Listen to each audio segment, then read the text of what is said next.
Hi, everyone. It's Emil. It's Emil Guillermo. Emil Amok to you. How are you? Welcome to our Takeout, Emil Amok's Takeout. Emil, it's called Emil Amok's Takeout because it's like no DoorDash driver needed.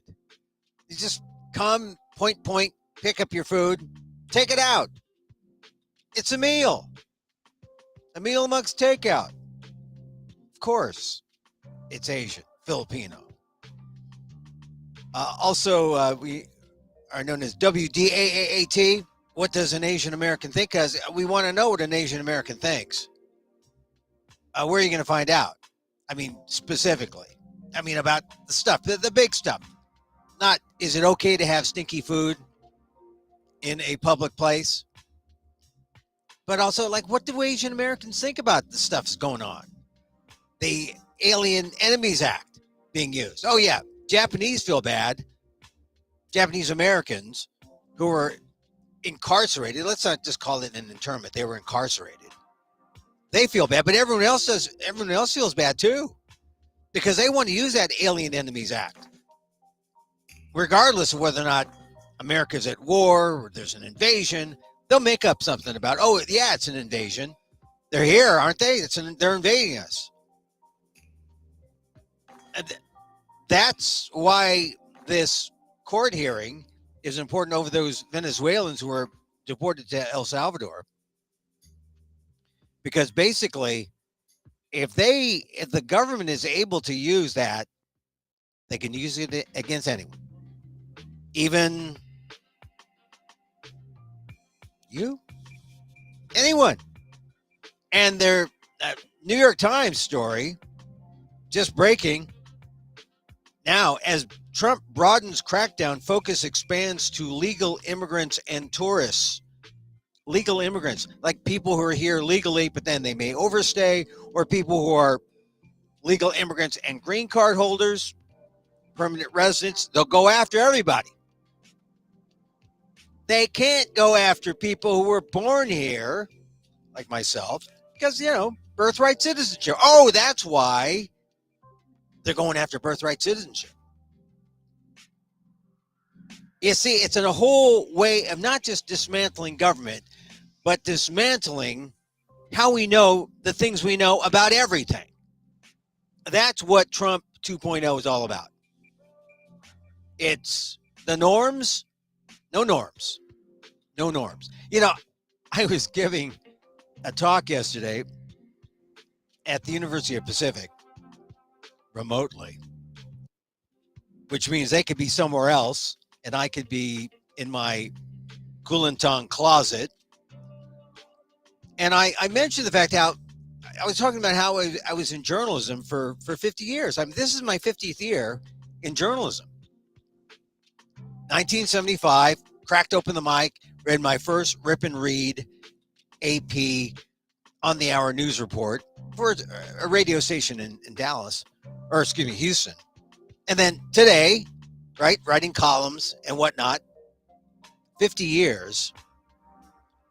And I said that when I took a break, it was when I went to work in Congress for a guy named Norman Y. Mineta, who to Asian Americans, he's the guy. He's like the political god, right? He got reparations for those who were incarcerated. He is the guy. And I said, we called him Norm because he made things normal. Things are not normal now. I don't know what Norm would do now. Norm was good because he could bring both sides together and create a bipartisan normal. Norm Mineta worked for both the Bush administration as transportation secretary, and under Clinton, it was the commerce secretary. The guy was a master politician, and I was happy to be just to have worked with him. But I thought about Norm when I said, hey, nothing's normal now. Hey, speaking of which, when I left journalism briefly for a year or so, I worked with this guy named Norm. He would know that we are not in normal times. Close friend, by the way, of Panetta, Leon Panetta. Now there is a guy that we should revere. He is the Swiss Army knife of American government bureaucracy. Congressman, secretary of this, secretary of that. I mean, he's wise, and when I see him being interviewed, he knows that we're not in normal times. Anyway, so the New York Times is coming out as Trump broadens crackdown, focus expands to legal immigrants and tourists. Check that out, because that's what's at stake. That's why that hearing between the DOJ, the White House, and this judge who's saying, tell us about that, about the plane to the Venezuelans. Give us some information, because he's just trying to keep the law straight, the rule of law. You can't get away with stuff going after people. I mean, the latest that the DOJ said is that, oh, well, these guys had tattoos that said we're a gang member. Oh, yeah. I wear a Giants jersey sometimes, and I'm not a member of the San Francisco Giants. I mean, a tattoo, that's legal evidence that you... I don't know. All right. We also are joined by Daniel Phil Gonzalez. I hope he comes back. I haven't seen Dan in a while. I did a few things, and I want to talk to Dan. I want him to weigh in on some things, because he knows the law. College of Ethnic Studies, San Francisco State University, and we'll bring in. Oh, here he is now. Daniel Phil Gonzalez, our friend. Welcome to the program. Hi, Dan. Hey, sorry to be late. I had a problem. Hey, so, well, the problems are soon. Yeah, I did one of those unfortunate. I saw the need to refresh and update, so I did an update. Oh yeah. Don't do that. It screwed my sound. It disabled all my sound, man. And I thought, what? Anyway, so here I am. I got the American flag behind me, because we're in trouble. We in big trouble, bro. Yeah, well, we'll get to that. I got my vegan power T-shirt, because if you're not going vegan, you're in trouble too. But hey, so Dan, let's talk. My latest column in the Inquirer. Quarter of the way there. Yeah, my latest column on the Inquirer.net talked about what's going on here with the judge holding up. He's like one of the few guardrails up, and DOJ and the White House, they don't see. Yeah, and there's more than 100 now. There's more than 100 cases that apparently. I mean, there's by one count 40 that have reached a certain level, but there are about like 100 or so things that the White House is trying to do that have been held up or stopped by judges who are holding the line, and they're holding the line of the rule of law, and DOJ and Trump, they're trying to, aggressively expand the power of the executive branch, essentially make it all Trump law, not rule of law. And we have three branches of government: the legislative, which Trump has in his pocket, so they've added on. They've sort of combined. They're like a two-hump camel, the executive branch in Congress, and they're going after. And then it's the judiciary. They're the last. They're like holding it up for us. So where is it? Where can this go? Like right now, the judge in Washington, Broberg, is it Broberg? He's San Francisco. He's a San Franciscan. That guy. He's a conservative, appointed by G.W. Bush Jr. or George W. Bush, and then also by Obama. So he's a moderate. Is smart, went to Yale, a member of Skull and Bones, which is, he's elitist. But he believes in the rule of law. So okay, this is critical. Well, where are we well, in terms of I've been asking the this same Constitution? question. I actually have been asking some of the constitutional lawyers, including people in Paul Weiss's firm, for example, which was recently under attack by the Trump administration. They're trying to keep these people Right. away from buildings and the courthouses, which is Yeah. really ridiculous and shocking to most jurists, regardless of conservative, liberal. It has no meaning right now. Okay, all of that stuff has very little, Right. if any, meaning. What really matters is whether or not they're going to follow the actual law. And most judges, regardless of their appointment, the circuit appointment, right, will agree with the judges that have now and asking questions about the actions, not only because it all goes back to that. Now, Yeah. the resistance is going to be the resistance against them is at issue right now. What happens? Can they be held in contempt? And I think the judge is getting close to that, right? Because they haven't responded with the appropriate answers to very simple questions. Now, the judge can actually go independently of them and appoint a special group of investigators independently of the government and say, okay, I want answers to these.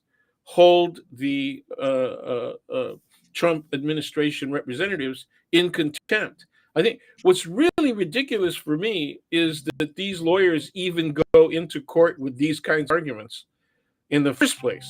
Okay, and It's because now the king. It's because the king has requested it, right? Essentially, their client is Trump. Yeah, sure, but what do you think you're going to look like to the rest of the legal field? Of course, but that's what Trump wants. I mean, that's why Trump appointed all these people. He appointed these loyalists. The only reason why they've achieved the level or the status, Pam Bondi, the Attorney General, I agree with you. But see what I'm trying to say is, eventually, all of this stuff is going to catch up with Trump because what Bannon is talking about. There was a third term. I don't. Oh yeah. Now I think that there's going to be enough resistance that if there's an attempt to go with a third term, it will lose. It'll go down in flames like we've never seen before. Okay, but in the meantime, like super landslide. Oh man, landslide. I think more like self-immolation. I mean, we just watch these people burn themselves. But when that happens, and it might not even last one full 4-year period. In other words, one term for his last term for Trump. This may all end within about another 2 years. Okay. The reason is I believe that there's going to be enough reaction. The Democrats do not need houses. Okay. What they have to have is they have to win some Republicans to vote with them. And I think there's going to be enough Republicans who see that this is not going to end well for the whole country as well as for the Republican Party. So one of the reasons that the Republican Party, yes, one of the reasons the Republican survived Nixon, right, is because Republicans got Nixon to resolve the situation with Trump. And what Trump is doing is about 100 times worse than what Nixon did. Okay, it's really bad. I mean, what is going on right now is not just the destruction and looking for fraud and all that. You know who the biggest frauds are? Is the people who are conducting this so-called investigation for fraud and waste. They are the biggest frauds. Okay. Yeah. And people keep saying, okay, we've got a president who's a 34 felony counts conviction. Okay, he's got a conviction of 34. They don't say he's convicted 34 times for fraud. I wish they'd keep saying that. Okay, he is a convicted fraud. So what he's doing right now is completely consistent with all of the fraud that he's been previously convicted for. So I should say CFDT 34F for fraud. Convicted felon Donald Trump 34 count fraud. Just keep reminding people, and then they say, well, it's because the judges are corrupt. Okay, well, here it is. That would mean not only the DAs had to be corrupt, right, but the grand juries had to be corrupt, right. Then when they impanel a real jury and they go to trial, that jury had to be corrupt as well. And when they come with their decisions, 34 times, right, fake facts for each of those convictions, right, that they were wrong on all of those, okay, all of those, and then that the judge was wrong for saying, okay, that's your decision, and going forward with the conviction. That's exactly it. The only thing they held back on was whether or not he was going to go to freaking jail. Okay, that's it. So, all right, so Dan, you're thinking maybe 2 years because the response of the public is going to be so great that some Republicans is going to be extreme. They're going to join the Democrats. But that would be great. That would be like the Republican Spinal Reconstruction Act. I mean, they have broken their spine. Well, so we got a Chuck Schumer. We got a Chuck Schumer who's still saying, we're not quite there yet. I mean, we're moving towards oligarchy, but we're not there yet. Okay. Why doesn't somebody do a follow-up question, Emil? Basic follow-up question is, okay, when do you what questions will convince you that we are in fact in an oligarchic situation? All right. Well, no, I haven't heard him say that. Here's the reason why you don't get that follow-up, because when you're in this is what happens when you have a dedicated White House press corps with dedicated congressional, at the top level, right? They're all the same people, right? And they're in this dance. And if you're constantly kicking the people who are talking to you and giving you the answer as a member of the press, you're not getting the answer. So, they give it's sort of ask and answer. You ask a question, he gives his lame answer. Go ahead. They know that if they're going to ask the right questions, right? Right. Well, they're that's going to get excluded. He got rid of AP. He's trying to get rid of Reuters. He's already threatened NBC all the time. New York Times. I mean, he said the New York Times today was the enemy of the people. That's right. Yeah, the Times is the enemy, and the Times today. I mean, look, the Times actually is one of the papers that is actually making money. They're going to be the revenues of $1 billion coming up. All newspapers are not all, but most newspapers are really having problems. But the Times, the Wall Street Journal, they're doing well.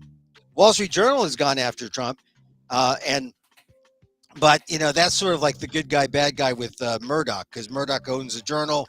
He's bad on Trump there. He's good on Trump on Fox. So, so Trump leaves them alone. But the Times just put out a story today. As Trump broadens crackdown, focus expands to legal immigrants and tourists. And I talked about, they said they were citing how the Trump administration going after that Columbia University, student. And then they talked to border officials and they said the government's just using more enhanced vetting practices, which may include going after legal immigrants, may include going after, green card holders, simply for speaking out and speaking their mind and disagreeing with the Trump administration. Now that's when it may strike people that what Trump is doing is over the line. However, most people like what Trump is doing with these Venezuelans. It's like 60% in public polling. Yeah. Approve what is his hard line. So yeah, it's tricky. How do you think the basis of that is? Do you think what they really believe? Do you think they knows? Well, there's funny how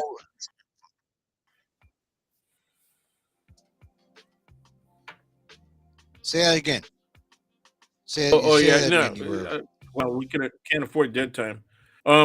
Yeah, they yeah. does the general public of this action of deporting the Uh-huh. Venezuelans? Do they believe that that all of these people are all criminals?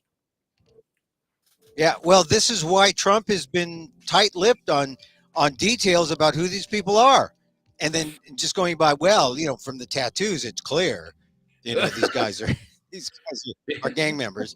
Uh, I won't Yeah. reveal my tattoos if you won't reveal yours, Yeah, but well, I know where yours yeah. are, so you better, we got to keep it clean. Oh, I don't know.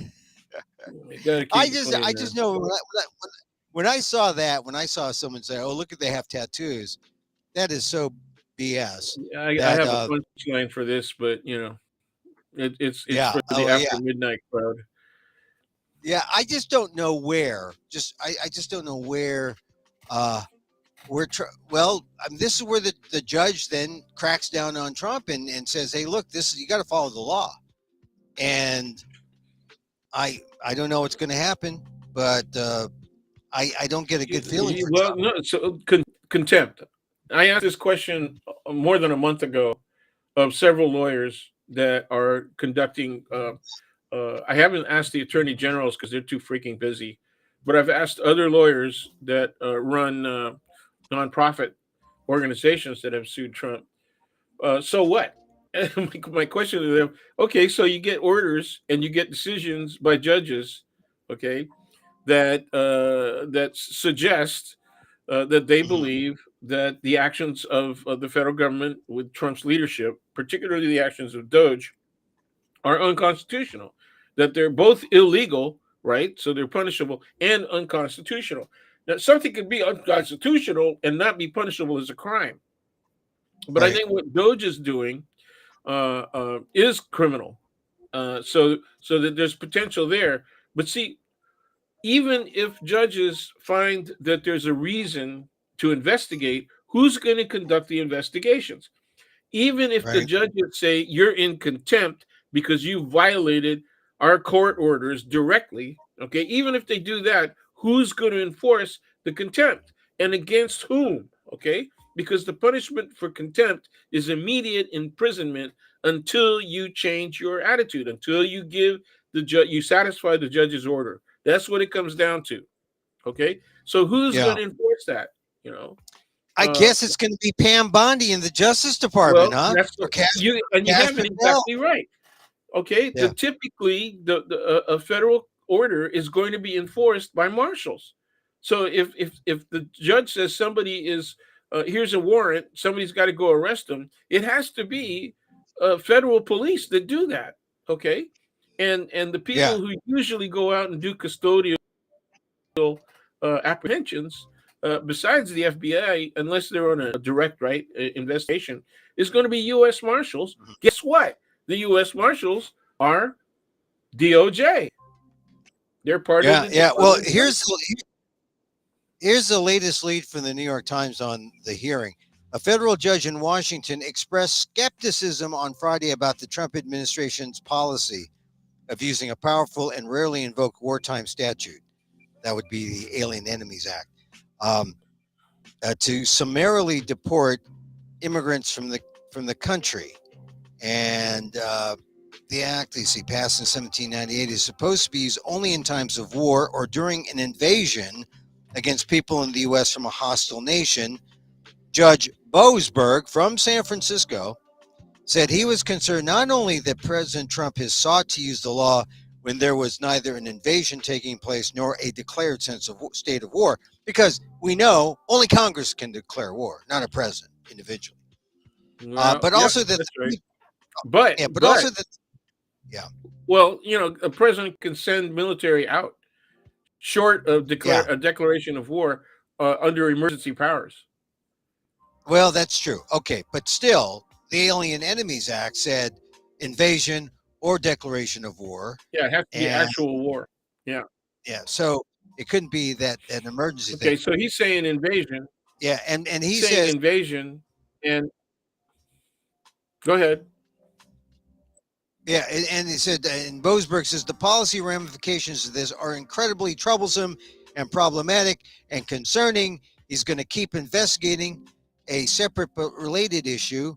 Let's see. The government is not being terribly cooperative at this point, he says, but I will get to the bottom of whether they violated my order and who is responsible. So he wants to crack down. So he's standing up for all those Republicans who have a spine. He's sort of regenerating a spine for all those who no longer have one on the Republican side.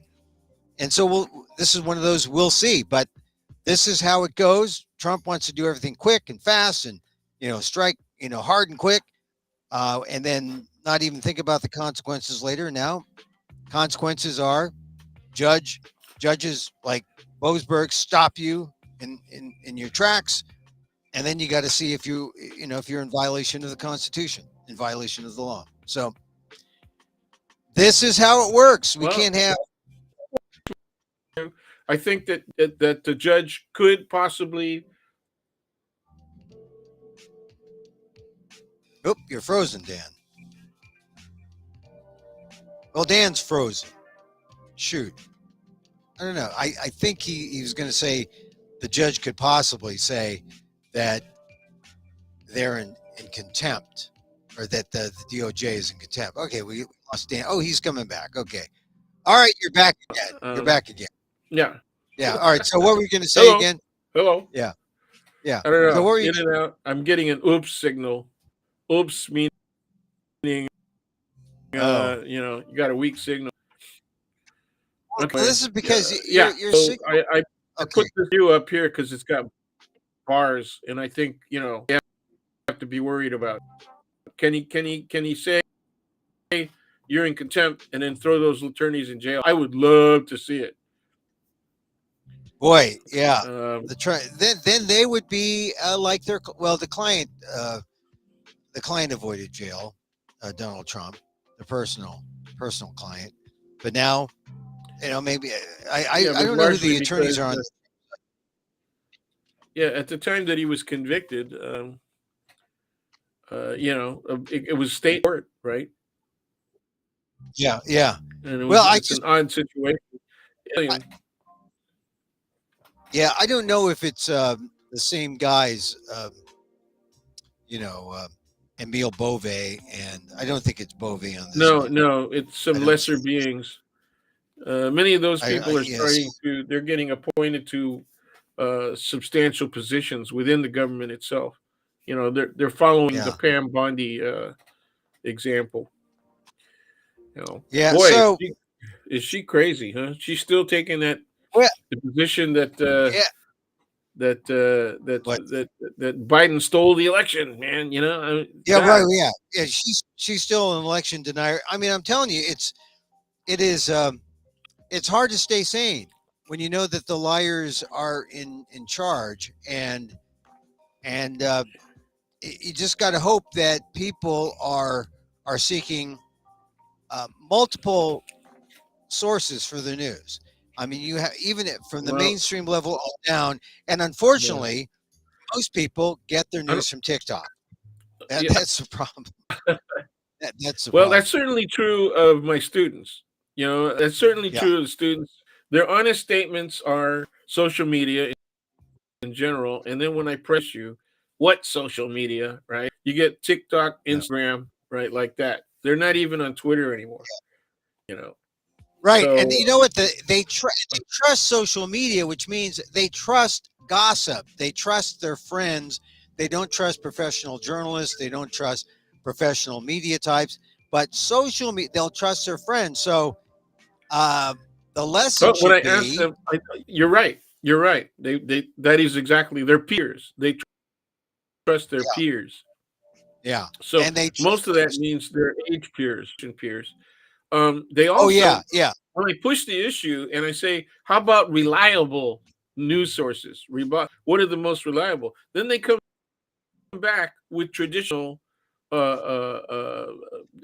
media and the top of the heap, the best explanations of why they find certain sources reliable and accurate than others. when they say New York Times and PS, right? NPR. That's funny. Yeah. Radio. And I'm not just saying this to butter you. Yeah. Well, so they funny. say, yeah, these are the most trustworthy. Some of them even mention BBC, and Al Jazeera even. But not Fox. Nope. But they don't mention Fox. Nope. That's a generational but it's generational.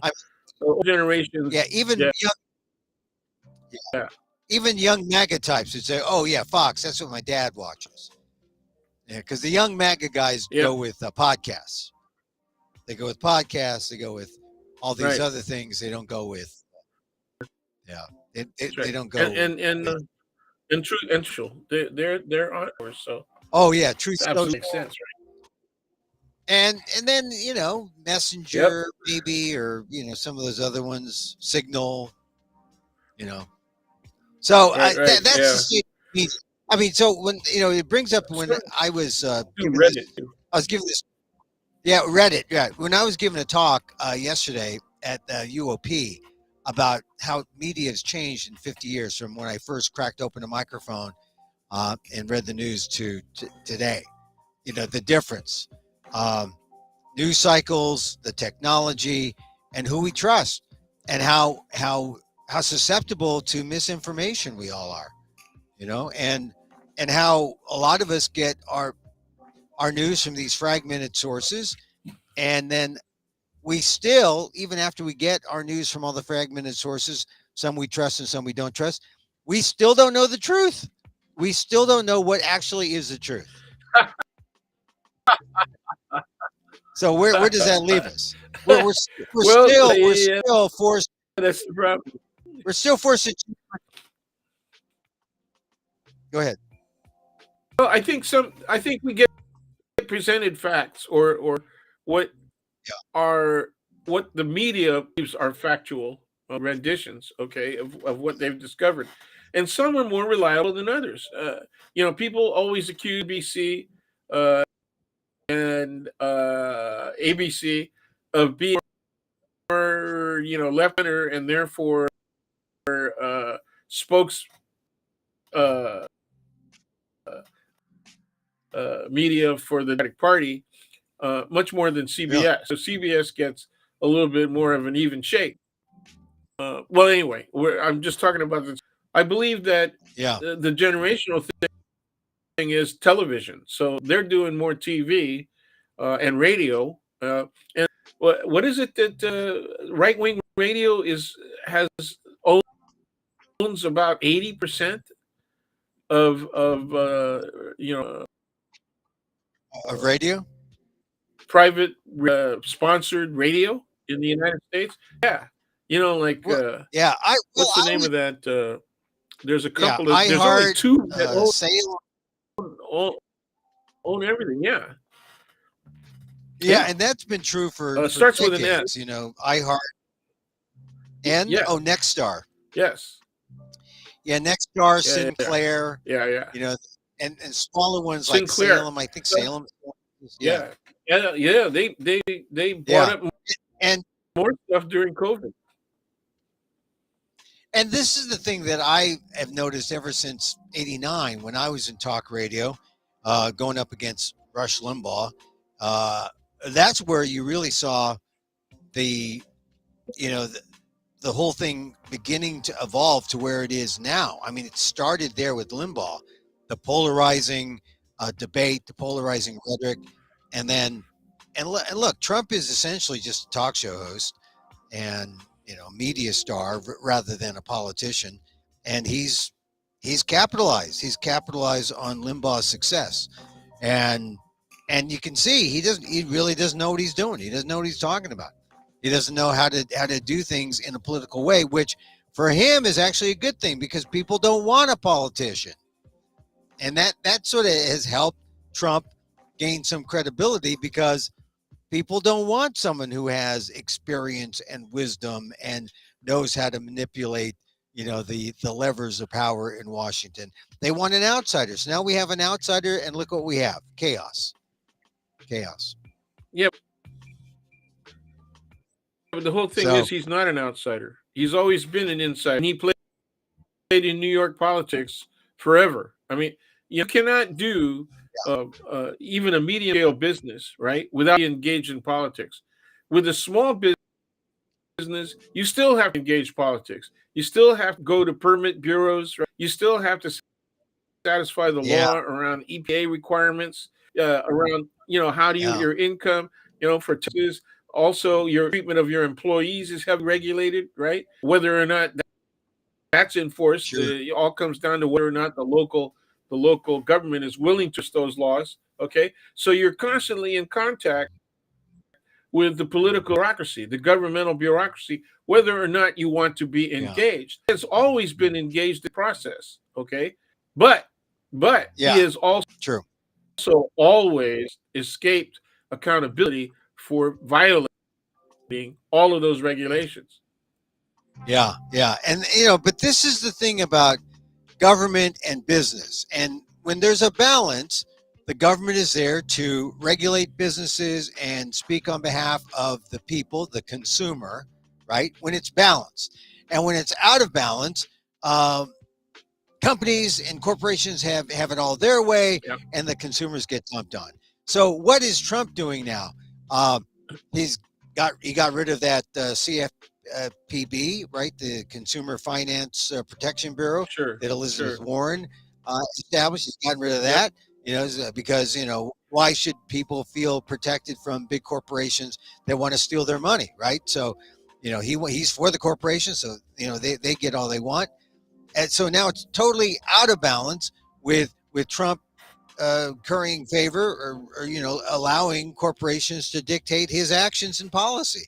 So we need it swung back the other way. It doesn't have to be left leaning. It just has to be balanced. It has to be fair for both companies and for consumers, because right now everything that you could say might be pro consumer or pro people or pro communities of color, all that out the window, out.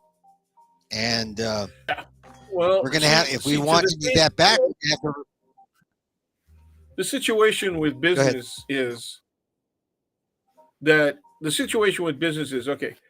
One of the things that both liberals and conservatives, traditional as well as neoconservatives, right, agree on is that the guts or the lungs, right, of business and the economy in American society is small business. They always say that, right?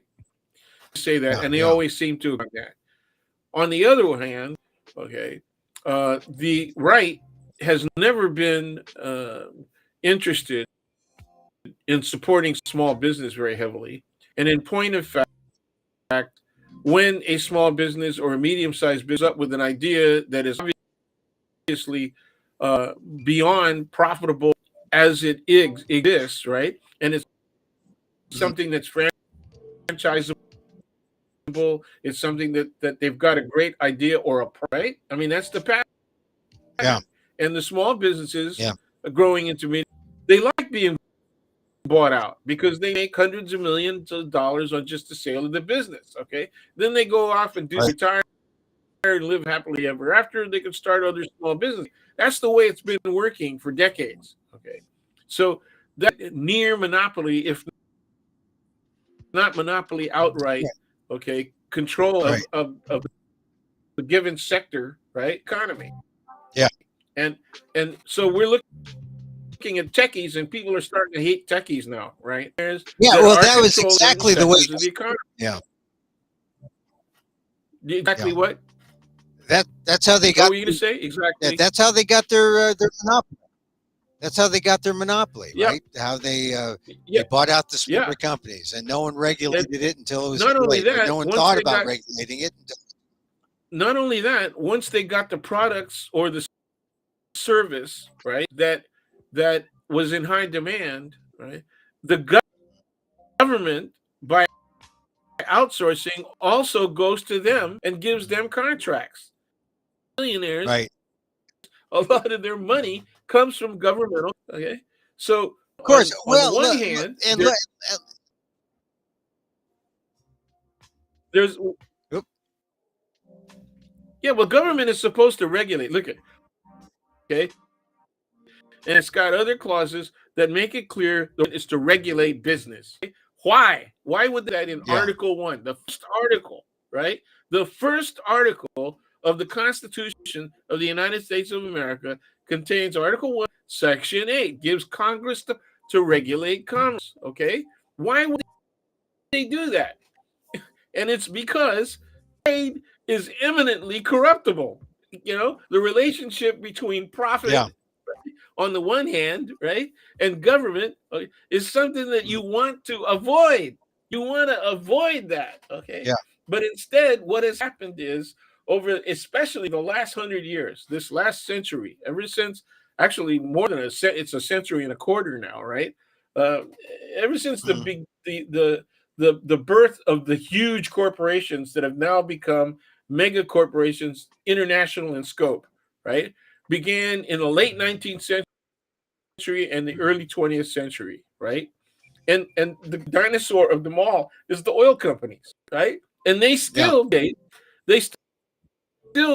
not only policy but direction of government support. So industry still gets government for some of the work that they do. Look, they're one of the most profitable industries in the country. They don't need government support, right?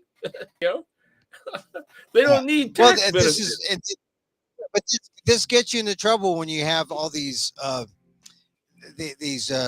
paradoxes, like, oh, you know, here's the tariffs, right? They put the tariffs on, it's going to hurt the farmers, small business, right? Here's Musk going in to get a hearing on, you know, at the Department of Defense to hear how China would handle war, and who has a conflict? The biggest conflict is Musk, who has millions of dollars with China and millions of dollars of business with the U.S.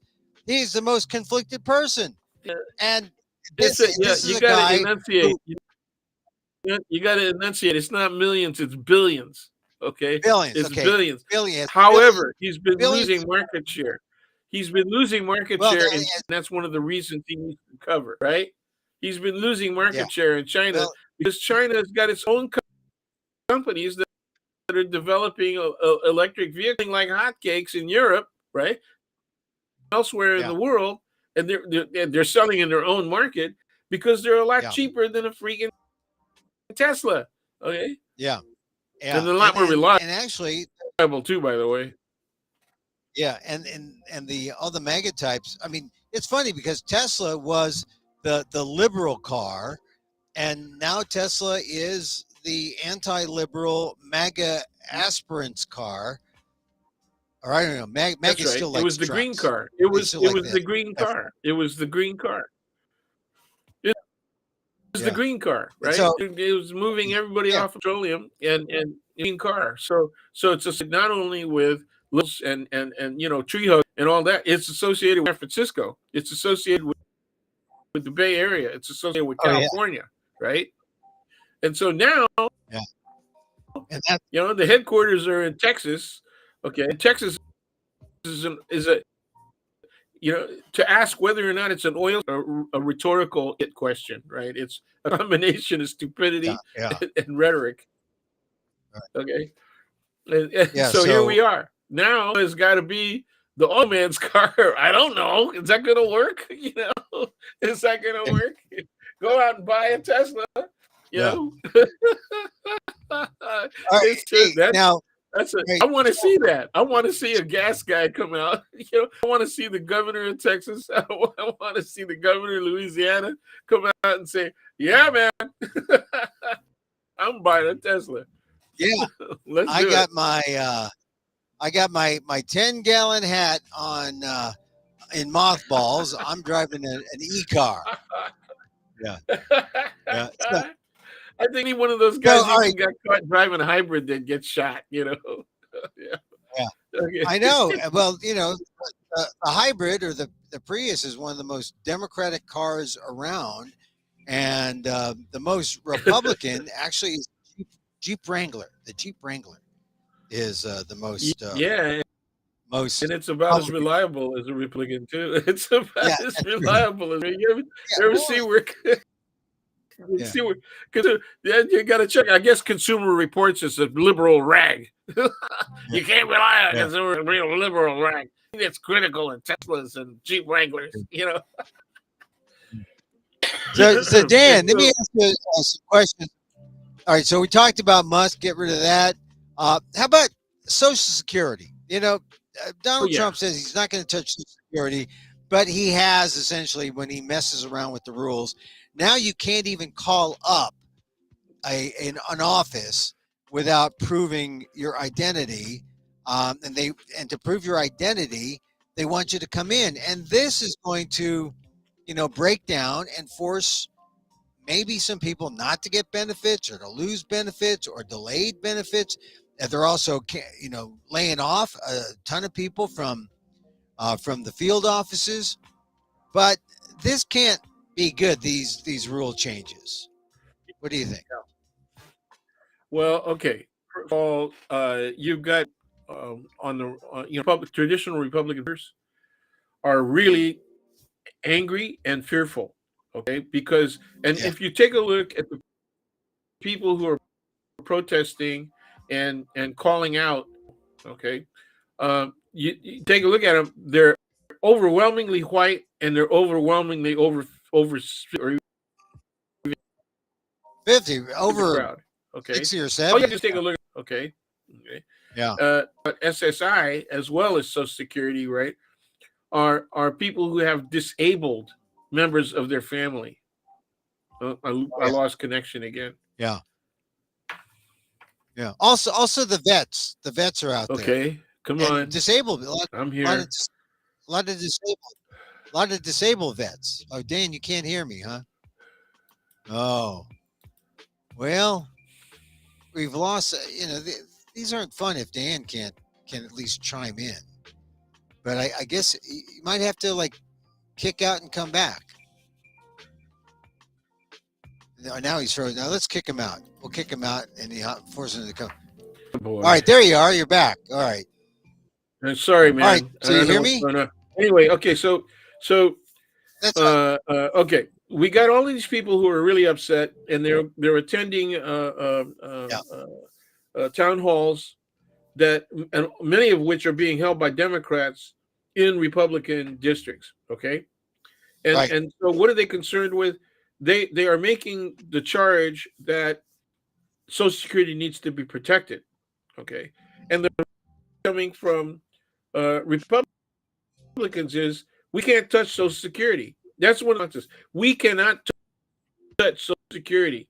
I don't know what they mean by we, because the easiest way to gut a program without wiping it out is to understaff it. Okay, so the first things that politicians will do if they want to for lack of a better word, disempower or emasculate, that's the better word that I was looking for. If they want to totally disempower a project or even a whole department, if they want to disempower an institution that gets governmental funding, first thing you do is you cut their funding and you cut their. So when you reduce their staff, you reduce the efficacy, right, of the institution. And that's what they've done. Okay, so they've already done that. Yet the politicians, the Republicans, are saying we're not touching Social Security. Yes, you are. Even if you haven't messed with the regulations directly, once you start talking about, make sure that there's no fraud because the people commit fraud over the phone. Yeah. And then, this is so they can't come in. They have to come in, and then you close the offices. Your offices too. So not messing with Social Security. Yeah, I think this is going to be the turning point where people will be coming for. I mean, they call it the third rail of politics for a reason. That's because people get agitated about this, and for some, and for good reason. For many people, it's their only source of income. So I don't think I'm waiting to see. I think a lot of middle class people don't appreciate that. I think a lot of middle class people don't appreciate that. I don't think they understand. They should, because a lot of seniors as you Yeah. say, that's the only sources of income. You know, that's it. They might have saved a little bit if they had a 401k, maybe, but for many people who didn't save, that's they were relying on Social Security, and for many of them, it's not as large as it should be or could be. Right? I mean, it's about maybe a half to a third because of job loss or because they didn't make as much money. I was looking through a list of states and what what counts as what level of income counts as middle class, and high middle class and low middle class. And in terms of I was also looking at the median income levels for Social Security. It's really lower than you think. It's like the median, like maybe 1,600, 1,800.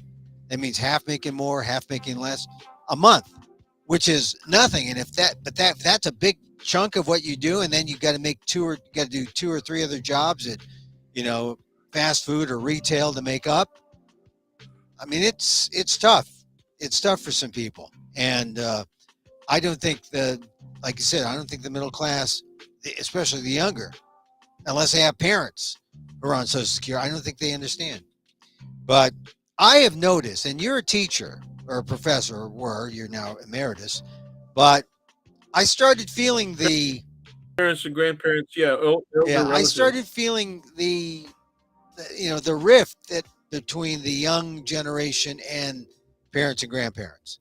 And you don't ordinarily see that. Of course, they love you if you can babysit, the grandkids, for more than a night and that kind of thing.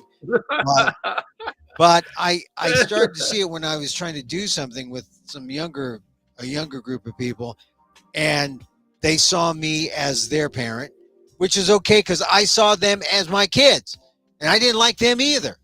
So but it's a dynamic that and you saw it at the workplace. When boomers said, "Oh, my new boss is a Gen Xer," or "My new boss is a I'm on my way out. My new boss is 20 years younger than me." This is the reality. Why are the new bosses 20 years younger? There's two dynamics, right? That generation, the boomer generation, their bosses are already aged out. Yeah. So you end up being the middle and younger elements of the boomer generation. Okay. Yeah. You're also expensive. You cost more. Right. And so they're going to promote people over your head. I mean, you're where you are. You're at the top of your lifespan in terms of your workplace. Yeah, that's right. Well, and either way, public sector or private, it's the same. It's the same situation. And when I hear people say, "Oh, what Musk is doing, he's applying zero-based budgeting." Well, zero-based budgeting means you cut down to zero, and and you just leave people off. And it's a very, very numbers oriented, right? Making too much, you're gone. Making too much, oh, you're cheap, you're up. You get it. Zero base, you go down to zero, and see if you can. What do you? I never like. What do you think is going to happen now? I mean, because judges have already made decisions that make it clear, their initial, in 2 instances, the judges, this is East Coast judges now, made it clear that the meat axe chainsaw approach to cutting is unfair. That it's illegal. They have come right out and said it's illegal, and he's got to stop. Right. Okay. He hasn't stopped. Right. So already, I think the court there. Okay. And what if he says it's illegal? There's also the basis charges. Okay. But the feds, because it's the DOJ that would be responsible for acting that out, right, to carrying out the investigation and also the arrests and apply for a prosecution. You go to a court and say, "Hey, we got evidence that crime has been committed."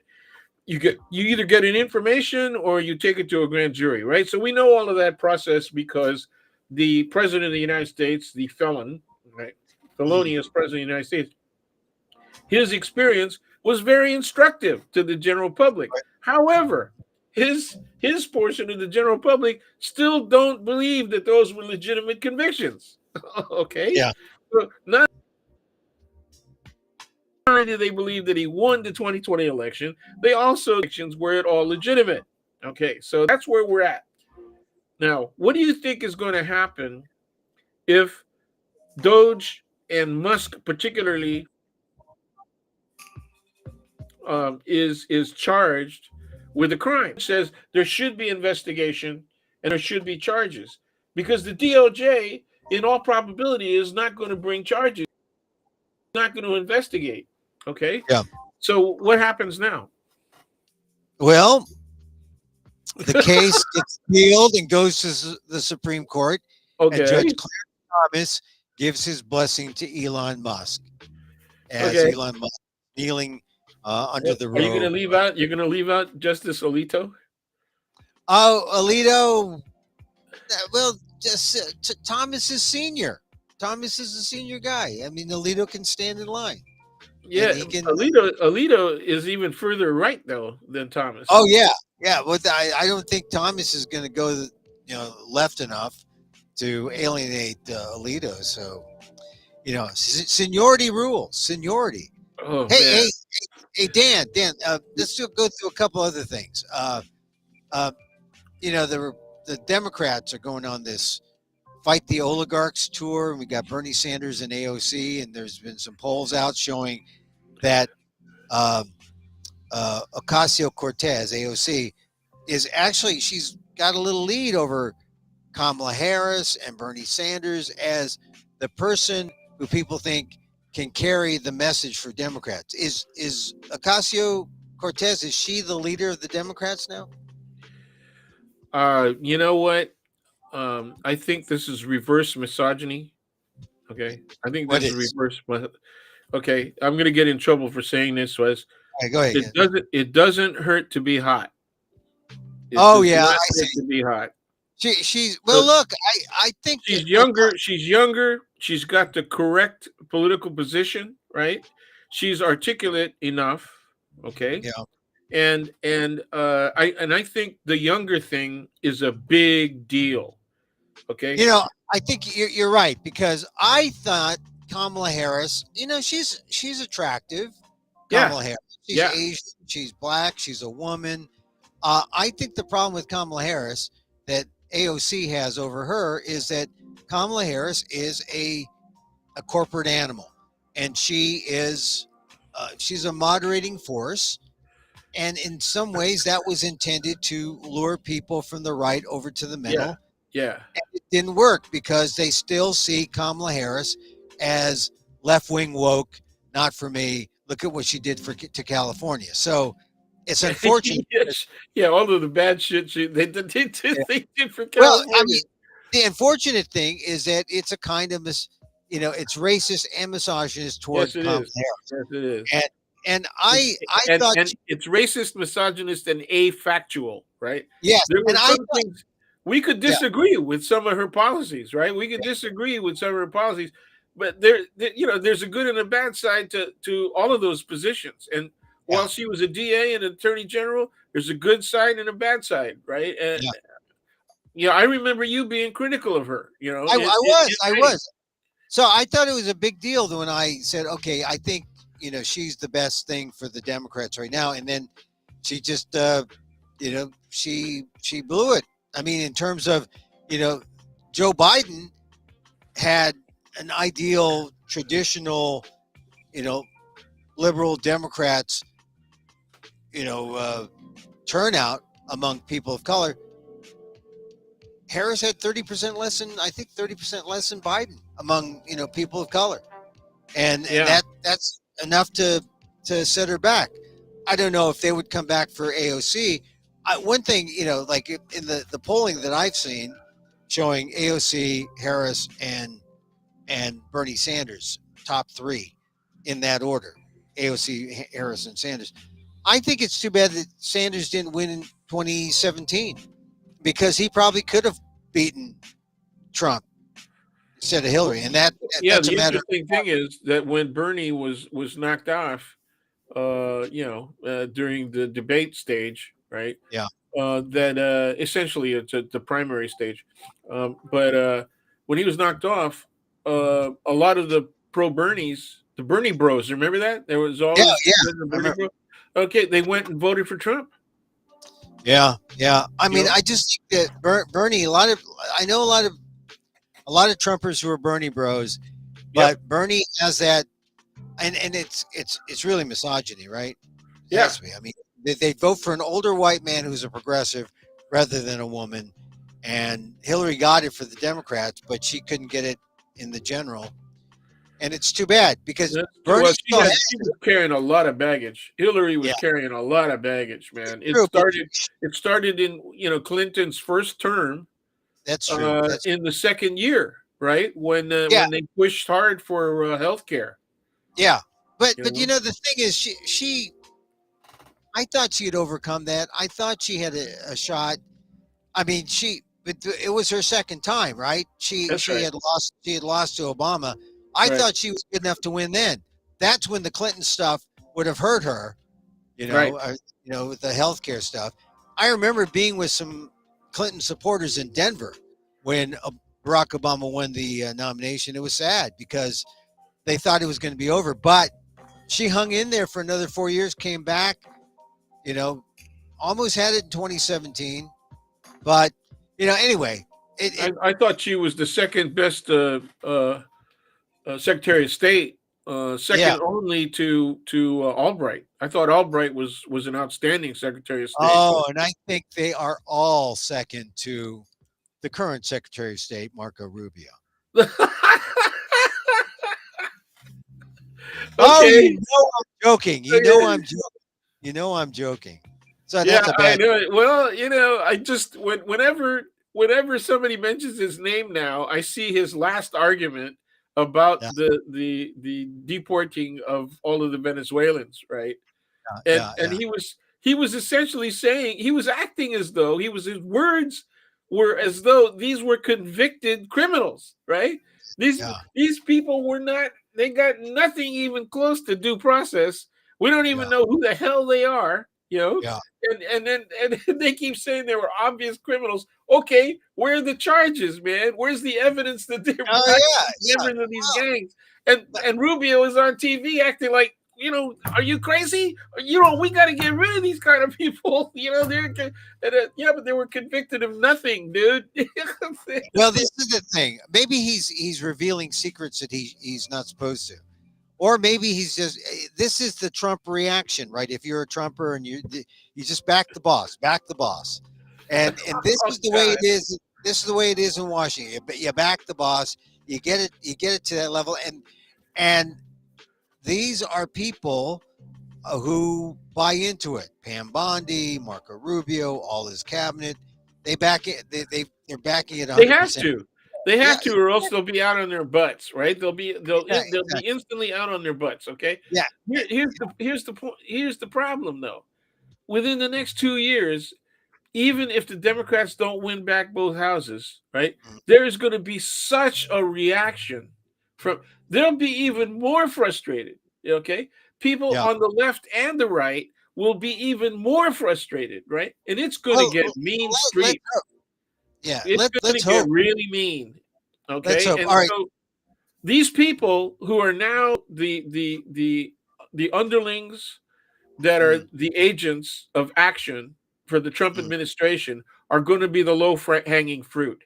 They are yeah. going to be persecuted, believe me, and they're going to end up like Rudy Giuliani and what two or three other of those so-called lawyers that were really Yep. loud mouthing that the election was stolen. Okay, Yeah. and they lost their freaking livelihoods. They Yeah. cannot practice law. Okay, and Well, here's these the thing. people are going to be subjected to that. Here's the thing. They all live in Florida, and their neighbor is Trump.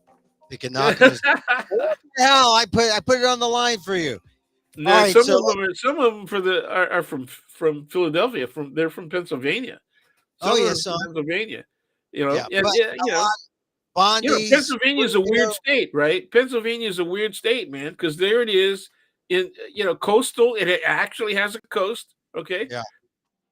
Between two relatively liberal states, but there it is, a purple state leaning right. It is a right-leaning purple state, right? Even Fetterman has to take pragmatic positions. You can't. He's definitely not a progressive, right? Yeah, but he is speaking out. This is the thing about politicians. You gotta choose the lie you're gonna back, and then you compromise, and you're choosing the best lie. And that's why it's a downhill from the very. I can't argue with your experience, man. I mean, you've seen it, and I've talked to people. I've talked to Republicans, real, strong Republicans, but they're traditional Republicans. I guess I could call them Reagan Republicans. The thing is, that even some Reagan Republicans I knew got asked by Reagan to work in Washington. Okay, they went. A couple of them worked for Bechtel, and Bechtel was like the champion, right? They were like Halliburton later, right? Would be under a Bush administration. Right. But Bechtel was big time under the Reagan administration. In fact, Edwin Meese was a contract attorney for Bechtel, right? Yeah. And he became he's a Bechtel. So the relationship, right, between big business, between international organizations, business groups like Bechtel Engineering, right? I mean, that's clear. Okay, they got all kinds of contracts via the U.S. government for U.S. contracts, but for international contracts with foreign countries. They were building everything from airports to nuclear power plants, along with GE, right? So GE and Bechtel, right, we're getting all of these contracts in foreign countries. So it's really clear. It should have been clear and understood to the American public that this movement, this merger of power between billionaires, right, and government, was something that was already happening. It was already happening. It was just, but the people keep being uninformed. They don't understand it. Yeah, it's just. And then you got Citizens United. It's just the establishment of a diamond lane for the billionaire class. Here's your diamond lane. You billionaires go there. Anything you want, just make sure you got the bag in the trunk.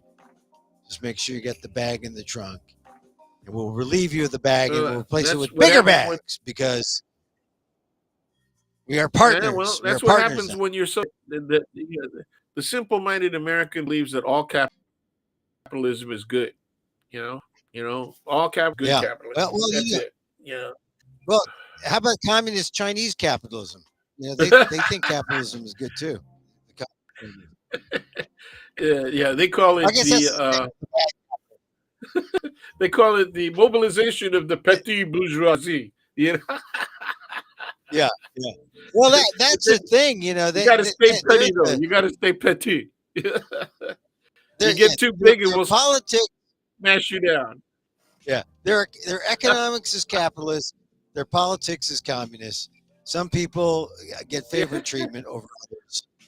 It's not quite socialist, but anyway, let's switch out into another topic here.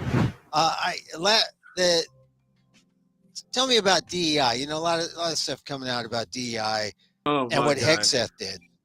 Apparently, what they did was they looked for everything that had race. It's now it's really obvious.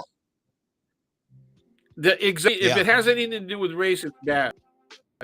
Okay, if it has anything to do with it's bad. If it has anything to do with somebody that's not white, it's bad. Okay, that's what's coming. Now, from my experience in the classroom, right, there were always people who asked the question, why is your textbook about race? And why do the textbooks emphasize race law? And I said, well, because racialism and racism are all elements, major elements of the social and political construct of America, of the United States of America. It's there from commitment to the continuation of slavery as an institution, right? All the way up to and through the so-called Jim Crow history up to the present. And it's in these activities. And so I point out certain activities, particularly anti-affirmative action, right? Activities. Well, here's in California, the challenge, right, was made clear with Proposition, what is it? 209, right? The California Civil Rights Initiative. So these guys marketed an anti-civil rights, right, action as a pro-civil rights initiative. Okay. Oh yeah. And it won. Yeah. You know, it's and it won. Yeah. And professional white women voted for it. But professional white women are the greatest beneficiaries of affirmative action, right? All right. They're the greatest beneficiaries of affirmative action. They turned on Hillary and they turned on Harris. You know, they're gonna, This is reality in American society. They're in denial. There are sin with all of the proof. They're still in denial that racism is a major factor in American society. This is obvious, right? Yeah. Well, because no references to black. Yeah, they tried to say that Obama was post-racial, and it's not. They're trying to, and they're trying to say it's the end of that. We've reached the end of racism. We haven't. The EEOC has about 1,000 cases a year that it was looking at before it was dismantled. Yeah, but now they're, it's just that they're trying to censor race by saying that race or we're colorblind. That's censorship. I mean, if I'm not colorblind. My eyes are open. Oh, we're anti-woke. Oh, no. We're making you close your eyes. That's censorship. That this is a form of censorship, and that's what I find offensive about all this. And then you saw the censorship when the Department of Defense and Pete Hegseth, the former Fox News anchor, who's now the head of the DOD, he was the most anti-DEI, more so than Trump. And so he just did a broad memo, said, look for the words race, history, individual races, ethnicity, and get rid of them. And they did. And they got rid of things like the Medgar Evers, mentions of Jackie Robinson mentions. They got rid of, they thought Enola Gay, the name of a plane that carried the bomb in World War II. They thought that was gay. You saw that? They thought, okay. And look, I buy in the 80s. Forget the red tail. Don't forget the red tail. And don't forget the red tail. But here's the thing.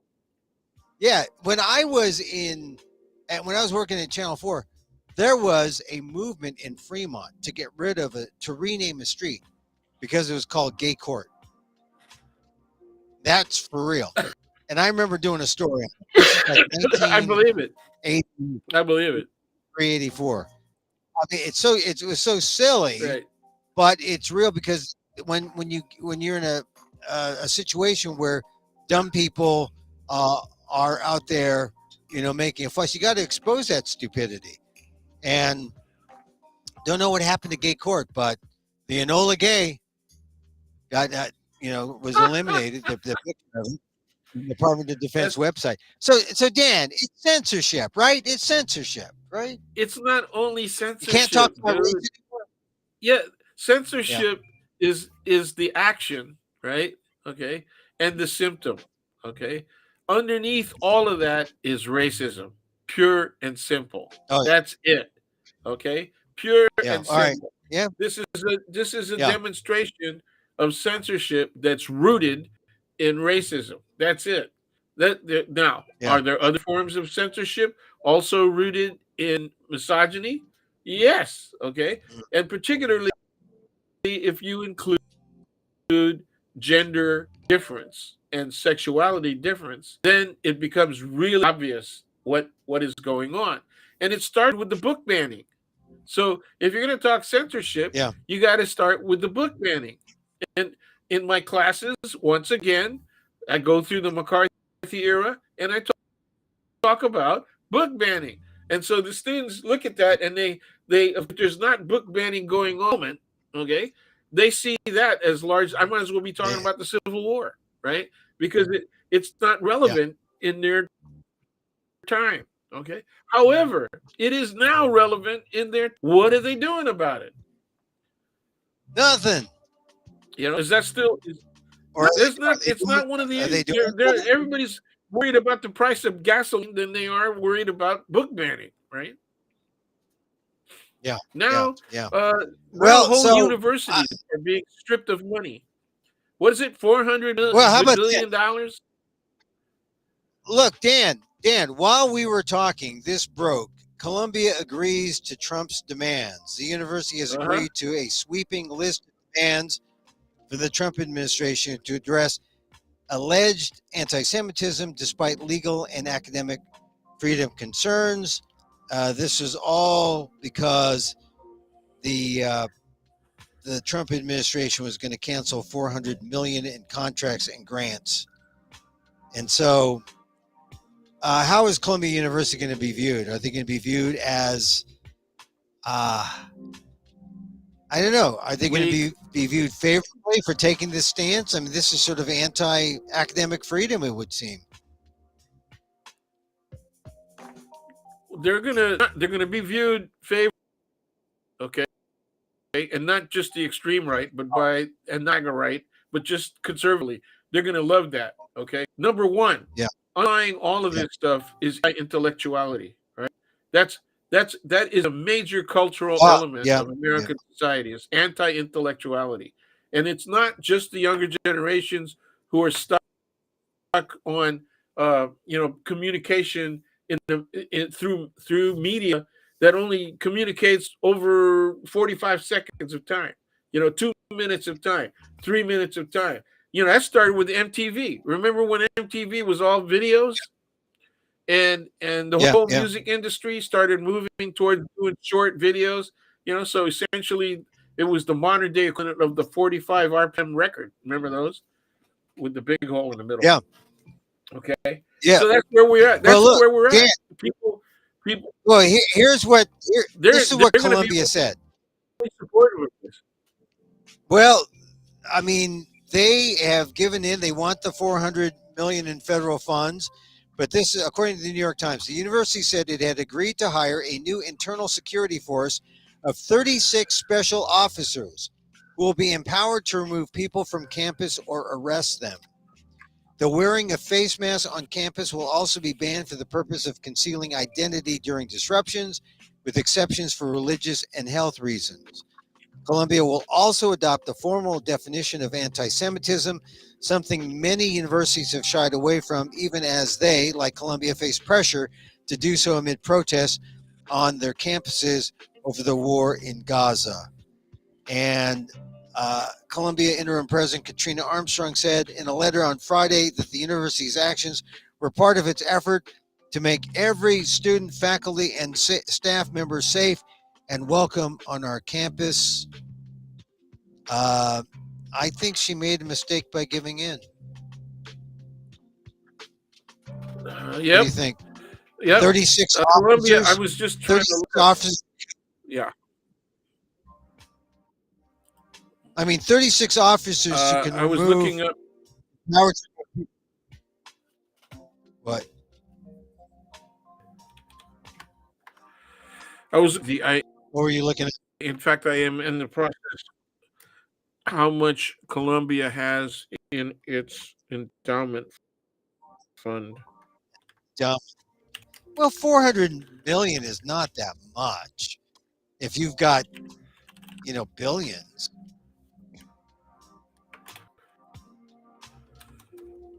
I mean, let me see what it is. If I can get an answer to it. Come on. I mean, Columbia University's endowment was valued at $14.8 billion as of June 30th. That's the end of the fiscal year last year, 2024. So if they 4 got 48 versus billion 400 million. and they're being shorted 400 million, right?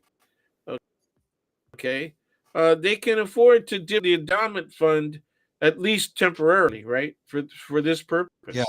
And I agree with you. And They should have stood up. They should have stood up they against would have them, been especially the they Ivy would League have unis. If they want to show, yeah. Go ahead, say that. Oh, now you're frozen. if they want to show, Yeah. that they're standing up for traditionally elite education, they should have stood up. I agree Yeah. with you. Yeah, I mean, they could have been heroes, and now they're just little Trump patsies like Pam Bondi. You know, they're saying, "Yeah, we want to be Pam Bondi. We want to be Marco Rubio. We want to be, Well, Emil Bove. We want to be those guys." yeah. Well, they don't want to be the Well, heroes. They don't want to stand up for freedom of speech. They don't want to stand up for academic freedom. They don't want to stand up for freedom. Freedom, really. That's what we got. no, I would compare that. I don't know if they're comparable.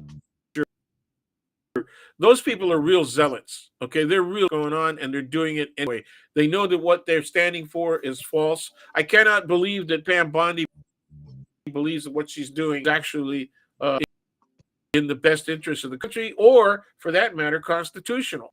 Okay, how can you think he honestly believes that Trump won the 2020 election?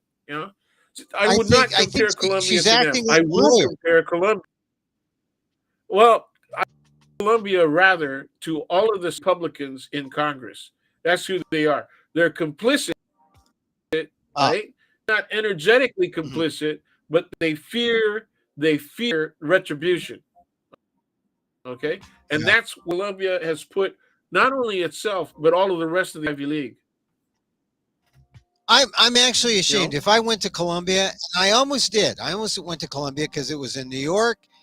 I went into a dorm, and they had these old dorms where the showers I must have been placed in the basketball team's dorm, because the showers were like, I mean, I had to reach to turn the shower head on, and I couldn't reach the actual head. It was like, I had to get a stool and step on that, and then it was ridiculous. And so I said, "No, I'm not going here." But I think they just wanted to keep how much people from bending over. They wanted to keep people from bending over in the shower. That's all.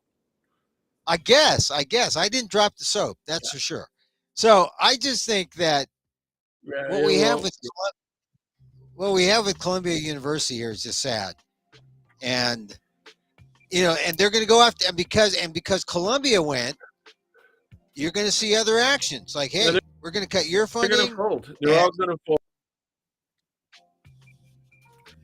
Yeah. Well, look, you're the professor. Well, how about you're still the professor? Some of the big. How about the big medical research? The South. Oh yeah, Johns Hopkins. Alabama. Oh yeah. Well, but Johns Hopkins. Johns Hopkins is in Maryland, right? Johns Hopkins. They made the headlines the other day. Oh no! So this is kind of depressing that as we're talking, this happens. Yeah, for me, see, so, but I also get angry. So I have this dual emotion on, right? It depresses me that we've got gutless people in both parties, right? So all that stuff, it's virtually meaningless, right? At least it has little or no meaning. I am happy that Bernie and AOC are out there and they're making the argument, okay? But it's embarrassing that even Jeffries does not make as strong an argument as AOC, right? See, even Harris came from a lower middle class, working class to lower middle class background. Even Harris did, okay? But instead, the public used miscegenation and racism as an influence in their decision making, right? And they also attributed Biden's policies to Harris. She's a vice president. She is not the president. Okay, she did not come out. Her mistake was she did not come out critical. Okay, she should have said, I would have done some things differently. That's not my policy. I have to support the president. That was President Biden's policies. You know, she could have done something like that. Now, she was too beholden to Biden, and then who were, well, it wasn't just her though. The elder elements in the Democratic Party were all beholden to Biden. They were all beholden to Biden. That's who she could not. And look, here's the thing: the country would be better off today if Biden were president. You think? Yeah, even if he was shaky, shaky. Yeah, I was hoping you'd say we'd be better if we were working under President Harris. But yeah, we would have been a lot better off. Well, we definitely would be better under Harris, but before Biden got tossed out on his ear, I think we would have been better with Biden. Although the people who don't want to entertain that because they think Biden was, somehow frail or not capable. He was frail, but he was frail. Yeah. Well, he had a couple of bad days, but he probably still could have, been president. Still, the main thing that people say, in light of that, is they say, well, what are we going to do with, we would have been better off if we had a mini primary. If people who really wanted to be president got up and we were able to do a quick take on all the potential candidates. That might have helped, but time was running out. Yeah. Well, it probably would have helped. And all of the pro-Biden people did. So yeah, that's and they're in control of the party. All right, really good one people, last thing to be considered. Go ahead. Yeah, that's true, and they'll emerge. They'll emerge next time. All right, let's switch. All right, the last thing I want to do is talk about. Thank you for watching the KQED Hella Asian thing the other night, and I appreciate you using the link. Yeah, it was good.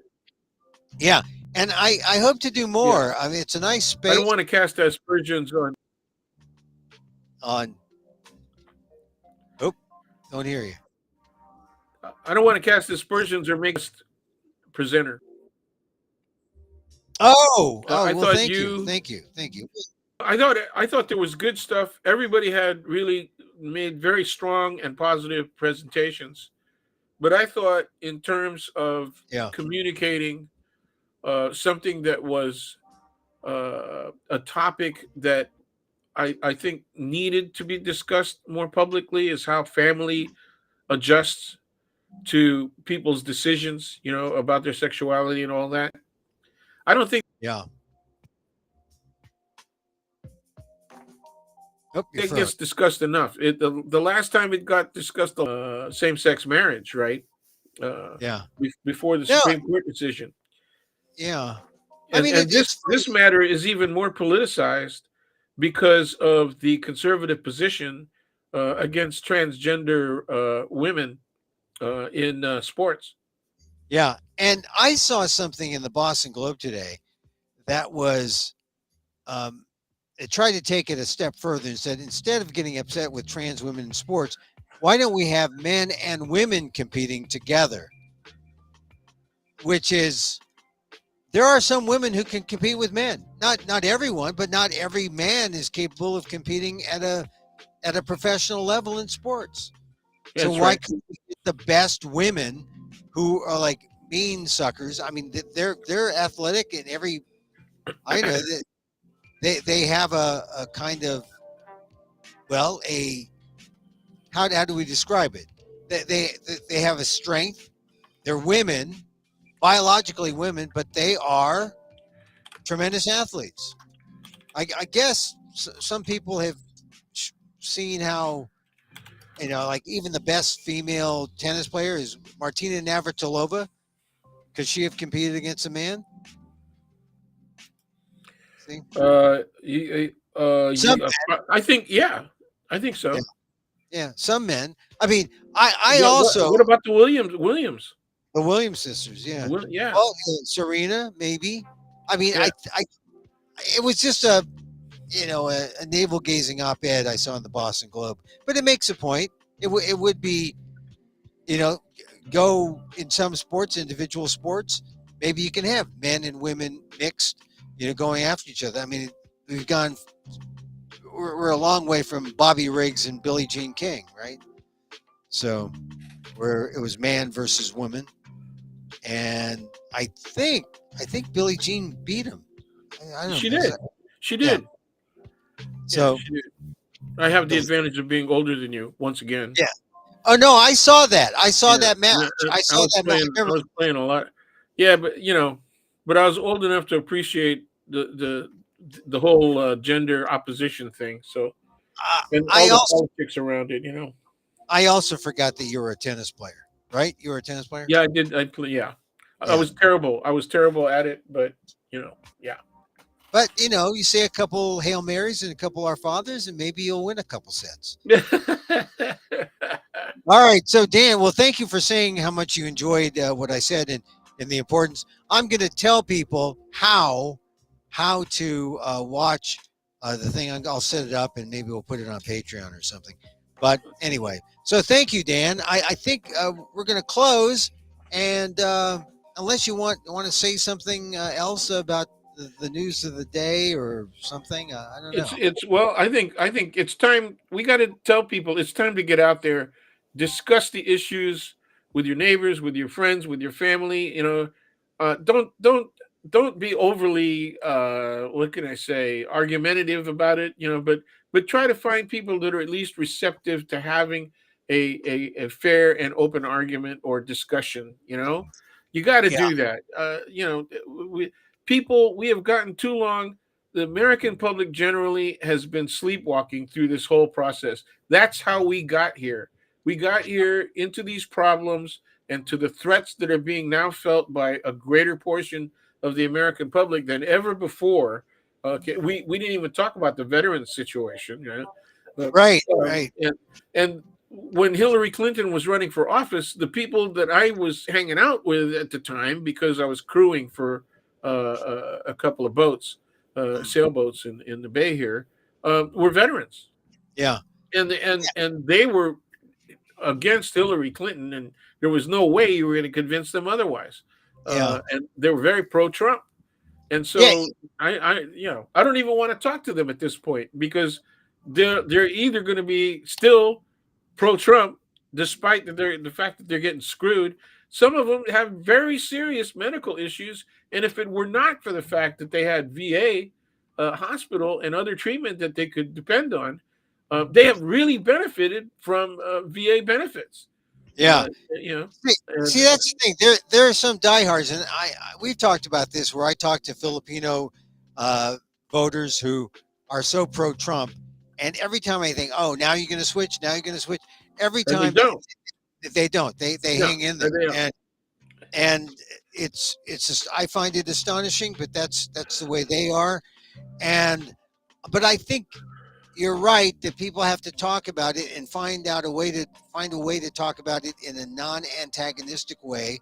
Yep. Because because everyone right now, if you just as soon as you mention something like this, they say, "Oh no, I don't want to talk." They avoid. That's right. That's right. They do, because they take themselves out of the equation, and that's not good. So I was at an event in my small little town, and I read poetry that was non-political, and people loved it, and they came up to me, and these are people I'm sure who voted for, Trump. I mean, that's just the way it is in, this part of California. But boy, they loved me. I was, I read a poem about, this town, and they loved it. And I was thinking, boy, without mentioning politics, they love me. As soon as I mention politics, who I voted for, they probably wouldn't like me, or but maybe if they liked me in the one context, they would be open to hearing and being more empathetic in general.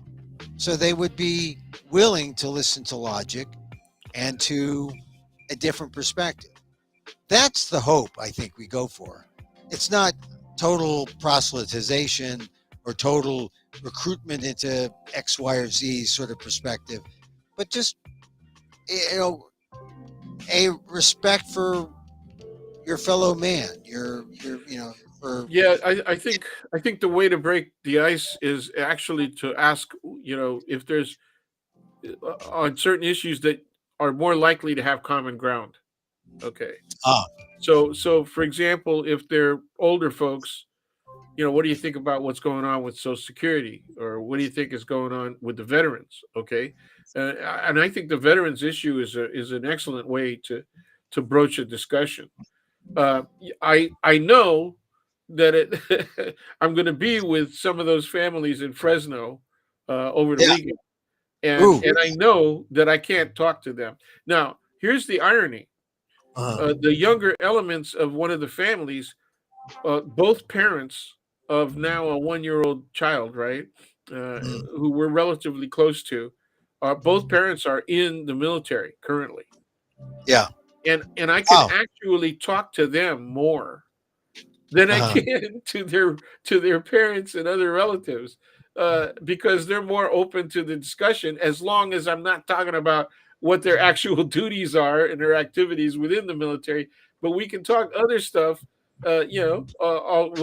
without having to take political positions, in terms of partisan politics.